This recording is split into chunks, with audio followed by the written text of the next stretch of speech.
cutting weight is not always the answer. What's up, guys? It's Mighty Q here with Mighty Q's Locker, and today I have a conversation with someone who is a brand ambassador, but more importantly, is an active college wrestler right now for Baker University, and that is Malachi Karibo. Hope you guys enjoy the conversation today. It's kind of a open conversation where we definitely delve into quite a few topics, but I just hope that you guys are able to enjoy it. And as always, with all the other podcasts, like I said, I don't run any ads or do anything on here. The only thing that I ask is if you enjoy the show, you share the show with a friend and leave a review. So thanks, guys. Hopefully you enjoy the conversation. Good morning. Good morning. How are you? I'm good. What's up, Quinn? Heck yeah, man. Sorry about that. A little delay. We got it rocking and rolling. Yes, sir. Any big plans for the day? No, not really. Just working. If I get off early enough, I might go to jiu-jitsu tonight, but I guess we'll see. Heck yeah. That's always a good plan.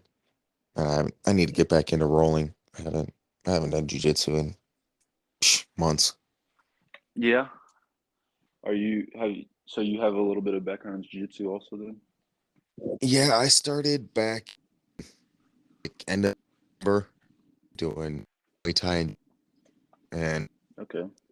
for like 2.5, I mean 4 days and at least 3 classes a day. And then it was more like 4 to 5 on for like 2 days. So I mean there was a pretty steep learning curve there. Um, Yeah.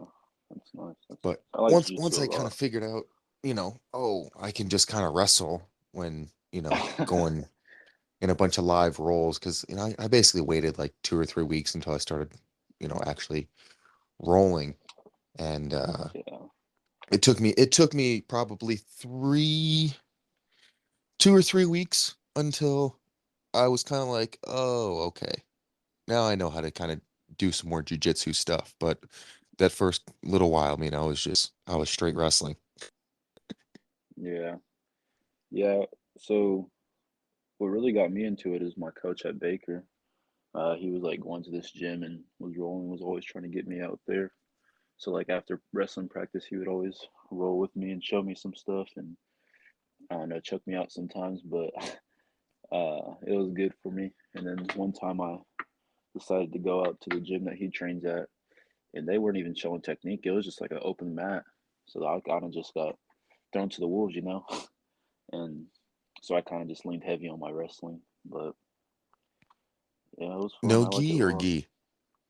Oh no, no gi.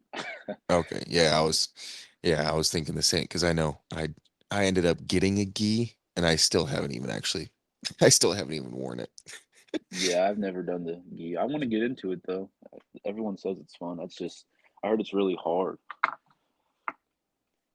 I was listening to Mighty Mouse when he was with Joe Rogan a few about how he used to never gi, and then Hmm. he started gi. He had you game elevated a whole level, but for me, it hot in those Yeah, things. yeah. I'm already sweating enough in the no gi. I mean, it's literally like a little personal sauna and just absolutely drenched because I went to a different gym for the first time I ever did jujitsu, and they like lent me a gi for the day. And we didn't do anything, and I was sweating. I'm like, Yeah, geez, this is insane. So man. what? So what got you to Baker? Um, man. So really, what I liked about Baker when I first signed was the head coach at the time, Cody Garcia. Man, he was a great coach, just a great guy. Just someone you'd want to be around. But so I'd say he played a big role in my decision. And then also, one of my friends from high school was at Baker. He's kind of a big brother to me, and I looked up to him a lot. And uh, yeah, so Those are just um, two of the big factors that weighed my decision on the wrestling side. And then obviously it's a really good school here in Kansas. It's small, but I kind of like that about it. It's peaceful. Yeah, I hear you on So that one. I was I was at a small, really small school my freshman year because I played golf my freshman year, and okay. it was the same way. I mean, it was either like it was 70 or percent of the you did in 6,000. Hmm. Most athletes live on campus unless they were volleyball players, and then I think like the soccer players had a house, but like everyone else lived on campus because I mean, no one really lived. No one Yeah. really lived close. I mean, there was a couple people from like Cali and whatnot that were on the volleyball team. I think there was a couple people from Cali on the track team, but other than that, it was just like local kids who lived 20 minutes away from the school. They just lived Hmm. at home and just drove. And I was like, man, this is nice. Like you Yeah. said, peaceful. Like, it was great. Hmm. And like you're from Dallas, right? Originally Chicago, but then yeah, I mean Okay. back in Texas though, yeah. Yeah. So you've like always been like in the big city, where it's real loud and so it's kind of a different feel. Like I'm from Wichita, so it's like it's not like I wouldn't consider it like a big city, but it's a bigger city in Kansas. So it's definitely something different. Yeah, it was, I don't know, Chicago was interesting because I grew up in the south suburbs and then Oh well. moved to Frisco. And Frisco, I mean, when I first moved here, I mean, I legit thought I was moving. They were like, "Oh, we're moving to Texas," and like, dog, I thought I was moving to the desert. Like, I had no clue what to expect, and then Yeah. came out here, and it was, everything is relatively the same. I mean, when you start looking at different suburbs and whatnot, everywhere has the same food chain places, same, whatever. It's just like little extra stuff. Um, and I mean, I like it in and around here. I mean, it's going so fast to shit, like almost 20 years. Um, moved here in 2005. So, I mean, that is years. So, a crazy amount of, time and change that's happened in the 18 years was, I mean, the town looks completely different. I mean, I think there was 60 or 70,000 people when we first moved here, and now it's at Mm. 220, 230. Wow. So, I mean, it's a completely different place now, especially like the surrounding areas too. I mean, Yeah. it's it's nuts. Hmm. Yeah. I So, did wanna. you rest? Go ahead. Oh, yeah. I was just gonna say I wanna go to Texas sometime. I've never been. It seems like a nice place though. That's a good thing that you have like over six place to go to. You'll get a different Texas. Yeah. El Paso is literally Mexico, and I mean it's deserts. There's some kind of mountain-ish stuff out there. Hmm. Austin is a completely different climate than where we're at. It's kind of like it's relatively hilly, but I mean it's in the middle of the state, so it just kind of hot and it's relatively sticky. Houston's super humid for a big Yeah. city, and it just is ridiculous. Then you've got, your entire coast down in the Gulf. So, people love to go to Padre for spring break. Hmm. That place is wild.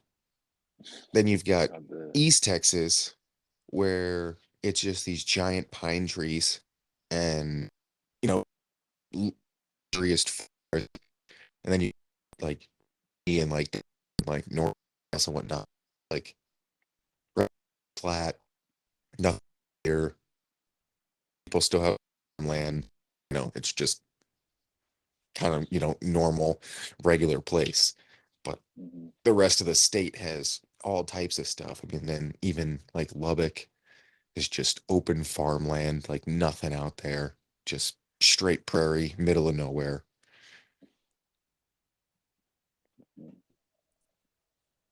What weight did you wrestle in high school?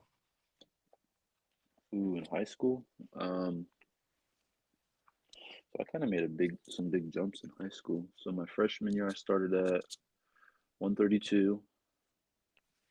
My sophomore year, I went to 145. Junior year, 160. Senior year, 170.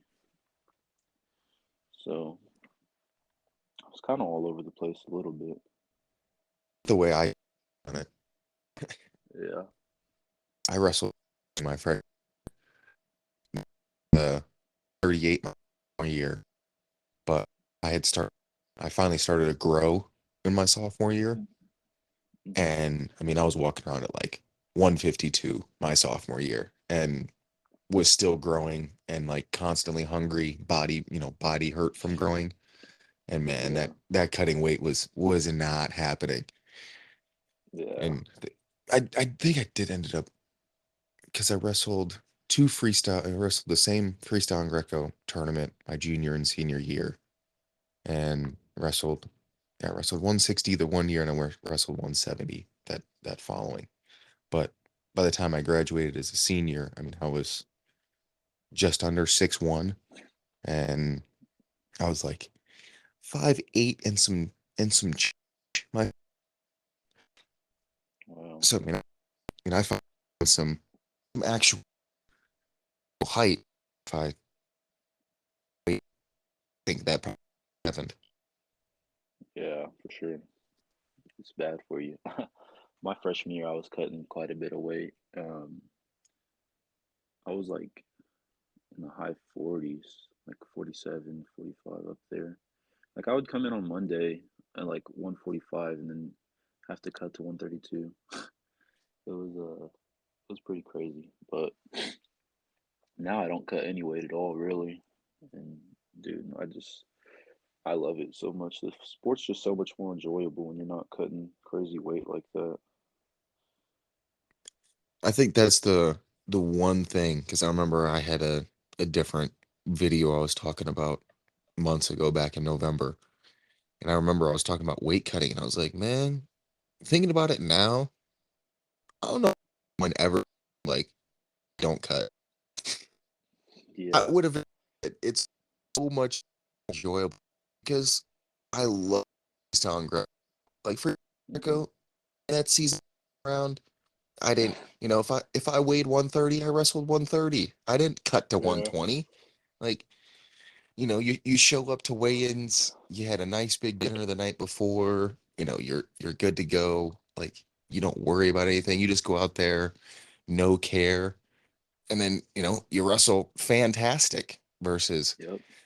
folk style. You're cutting all this weight, you're miserable, your body hurts, you have no energy, and then it's like, oh, I could have done this the whole time. Man, that Yeah. sucks. And even more than that, what I've like realized is like when you're not cutting weight, you can focus more on like your technique and getting better rather than just focusing on losing weight or trying to stay down, you know? Um, so Actually, be can and can do than eating your body all of its nutrition and yeah, for sure. It's wild. but yet you say, But you try to tell that to some people and they're like, no, it's part of the culture. You have to cut yeah, weight. It's like I did it for years. I think it's pretty stupid. yeah, Like, and you've got yeah, some coaches, man. There are some coaches, man.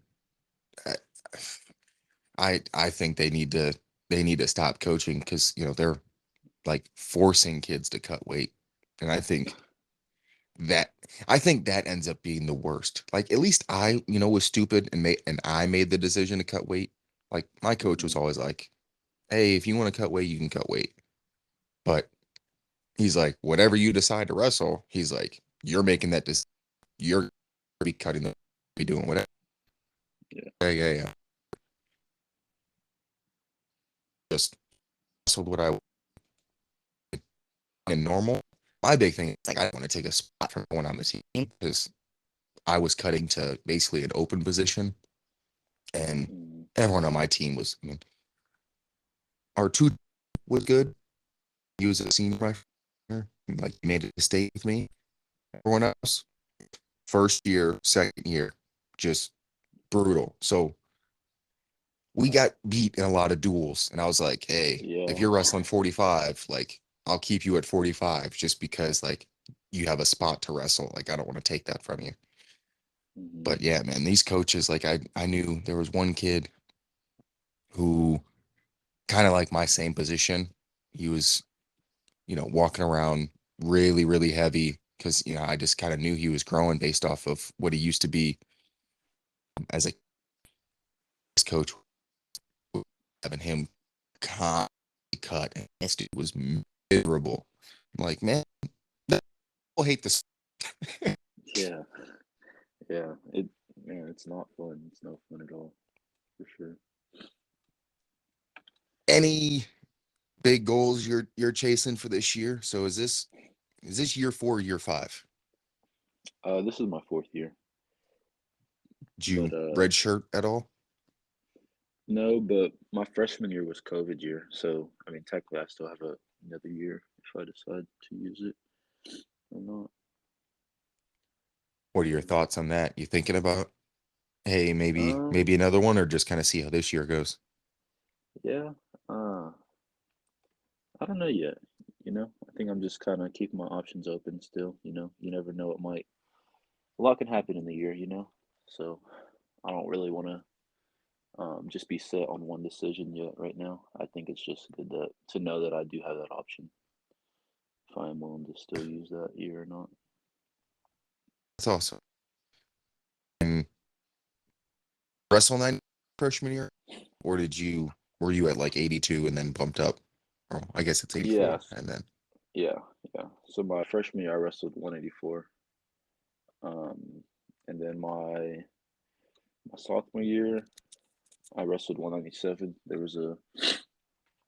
was kind of one of those deals, like you said, where there was just like an open spot and you kind of needed a guy to fill. And I was like, hey, I'll be that guy. So I kind of just stepped up to the plate and um, that was my spot for the year. so what do you walk around at now? Um, right now I'm walking around at like 205. Oh So man, that is money.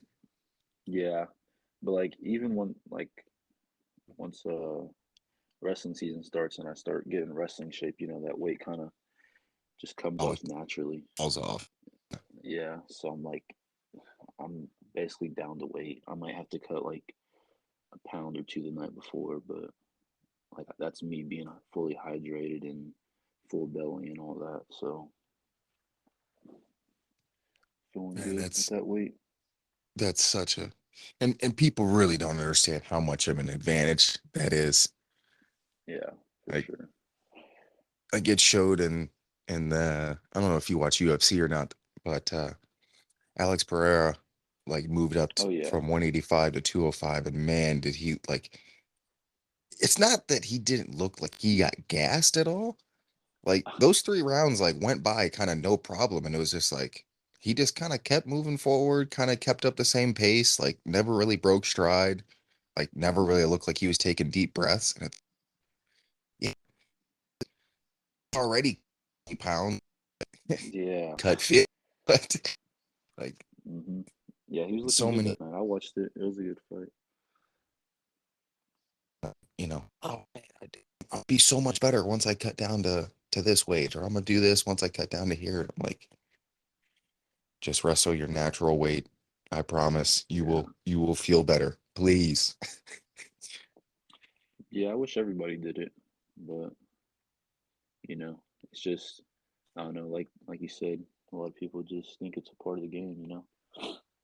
Which I mean it is, but I don't think it has to be.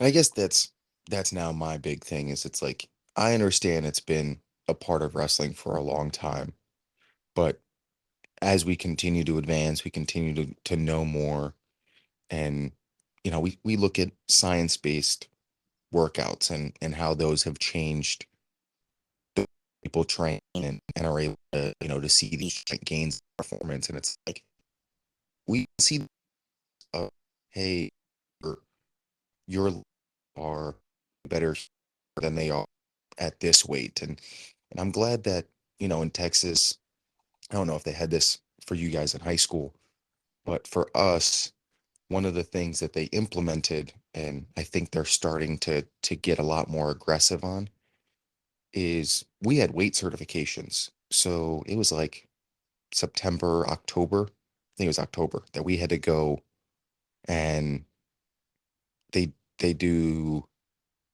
a hydration test. So before Mhm. you're even able to do any of the other tests, you go pee in a cup, see if you're hydrated or not. Some people don't even make it past that point. Then you go into the gym, and before you step on the scale, they measure. They have the caliper pull for different. They do on the scale in like a week and a half weeks. Each gets like basically like a full packet of a weight log of all the way to the end of the year. They tell you what's the lowest weight that you can wrestle. So I think mine, I don't know, I think I weighed in like my freshman year. I was at like 127, 128, something like that. But based on the fat caliper pull, they said I can only go down to 113, but I Mm. couldn't wrestle 113 until it was like January. It was Yeah, like the descent mid, plan or whatever. yeah, because it was like you're allowed to wrestle 113, but you can't wrestle 113 before X amount of have you Mhm. to get.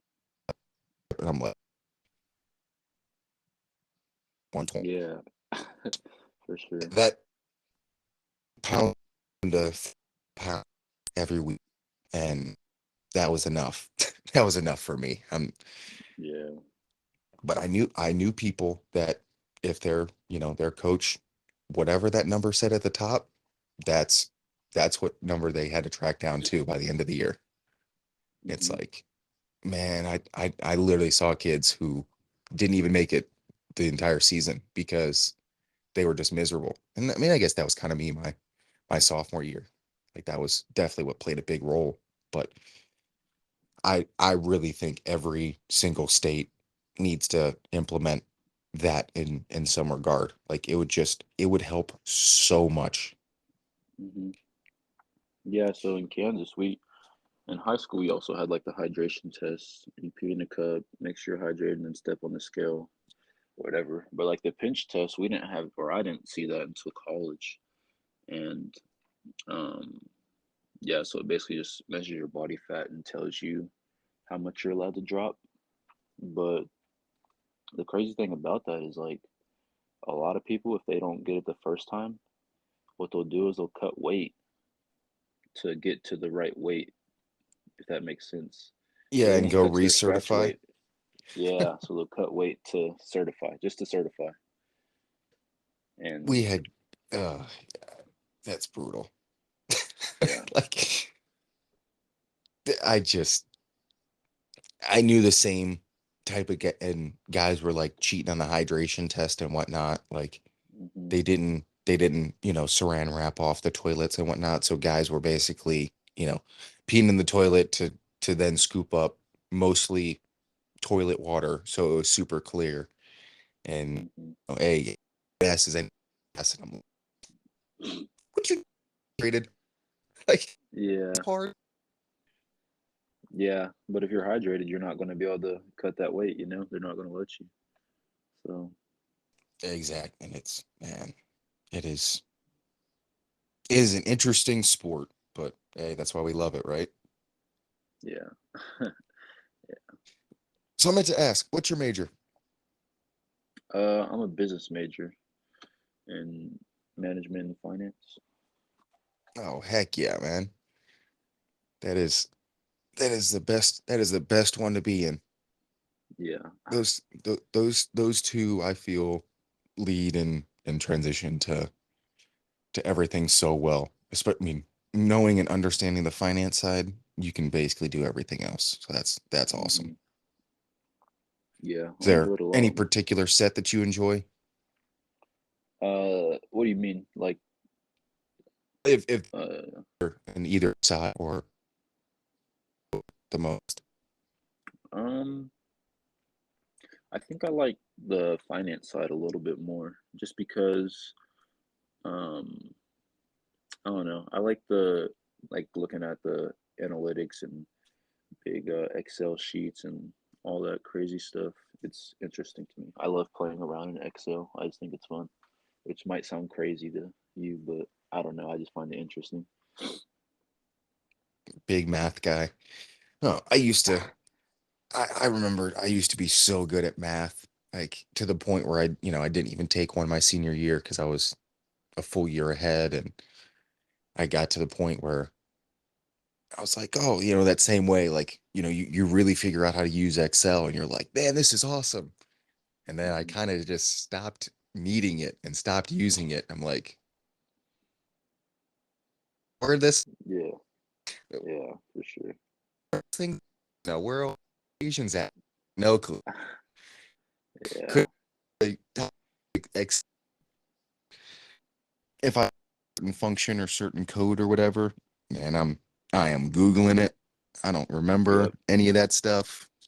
It is it was long and gone for me. I did remember how to use an if then function though. I was like, okay, Oh yeah. that works for me. Like, hmm I can change the colors based off these entries. I know how to do that. Yeah, that is the good thing about it though. If you do ever need help, like you can just, man, the internet is crazy nowadays. You can learn anything on there. Just Google it up and figure it out. Gosh, that and Chat GPT, nothing better. Oh man, it's crazy what technology is becoming nowadays. Like that type of stuff. So I mean, that stuff came out at the time. I mean, it was so relatively a couple months ago. The version were about half. I know people using it in what most doing about it. Like, are they?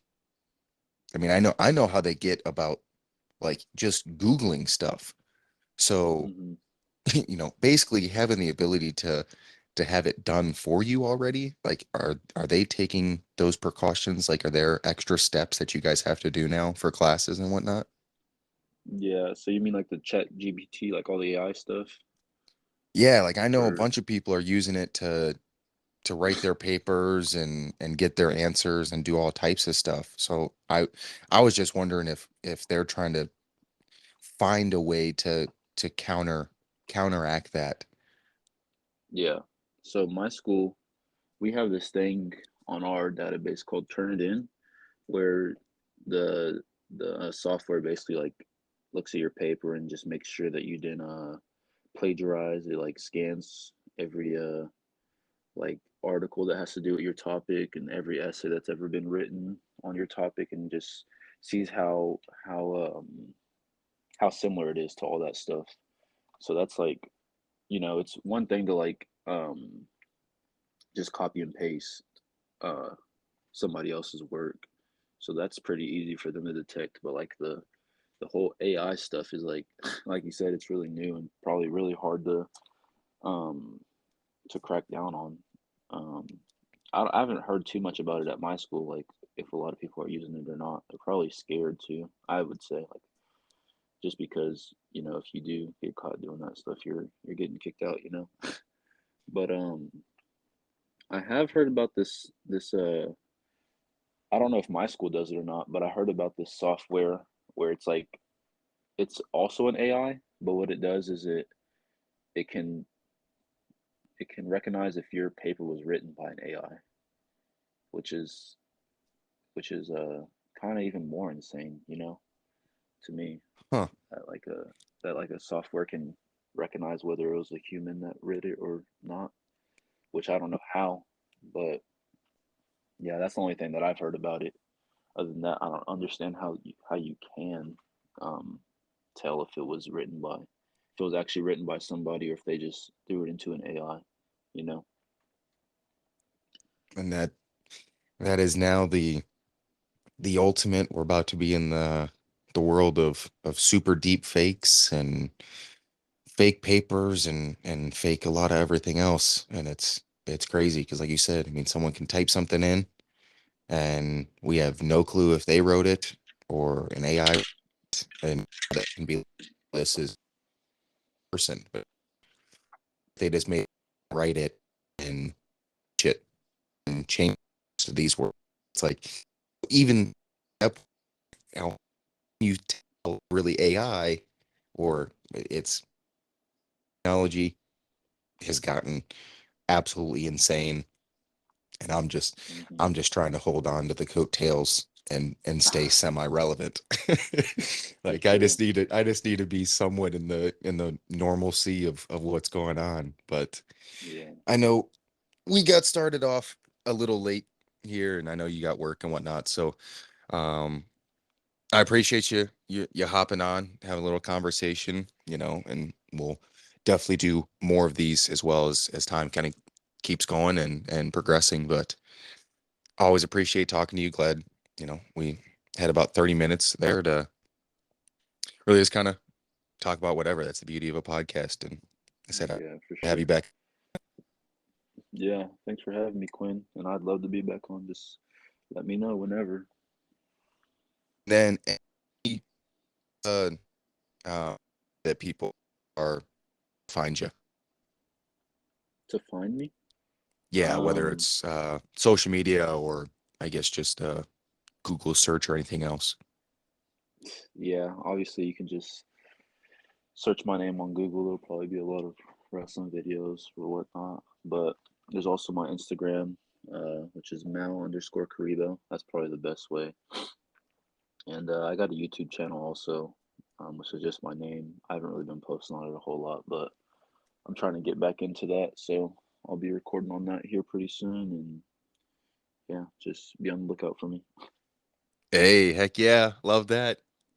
All right, Yes, man. sir. I will talk to you here in a little bit, and then when that collection drops tomorrow, we are good. All right. Yes, for sure. All right, my guy. I'll talk to you later. Yep. See you, Quinn. If you enjoy this podcast, then the only thing that I ask of you is to share the show with a friend and leave a review. Thanks, guys. I appreciate it.